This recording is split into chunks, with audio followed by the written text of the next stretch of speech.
Now, at a place like Berkshire Hathaway or even the Daily Journal, we've done better than average. And now there's a question, why has that happened? Why has that happened? And the answer is pretty simple. We tried to do less. We never had the illusion we could just hire a bunch of bright young people and they would know more than anybody about canned soup and aerospace and utilities and so on and so on and so on. We never had that dream. We never thought we could get really useful information on all subjects, like Jen Kramer tends to have.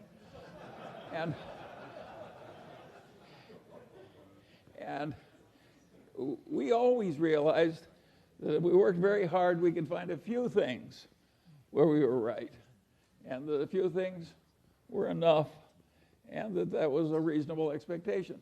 That is a very different way to approach the process. And if you had asked Warren Buffett the same thing that this investment counseling did, give me your best idea this year, and you just followed Warren's best idea, you would find it worked beautifully. But he would, trying to know the whole, he would give you one or two stocks. He had more limited ambitions. I had a grandfather who was very useful to me, my mother's grandfather, and he was a pioneer, and he came out to Iowa with no money but youth and health, and took it away from the Indians. He fought in the Black Hawk. He was a captain in the Black Hawk Wars, and he stayed there, and he bought cheap land, and he was aggressive and intelligent and so forth. And eventually, he was the richest man in the town and owned the bank, and highly regarded, in a huge family and a very happy life. And he had the attitude, having come out to Iowa when the land was not much more than $1 an acre, and having stayed there until that black topsoil created a modern, rich civilization in some of the best land in the world. His attitude was that in a favored life like his, when you were located in the right place, you just got a few opportunities if you lived to be about 90. And the trick in coming out well was seizing a few opportunities that were your fair share that came along when they did.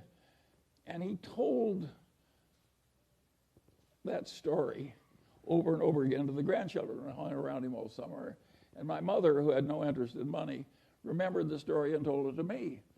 But I'm not my mother's natural imitator. And I knew Grandpa Hingham was right.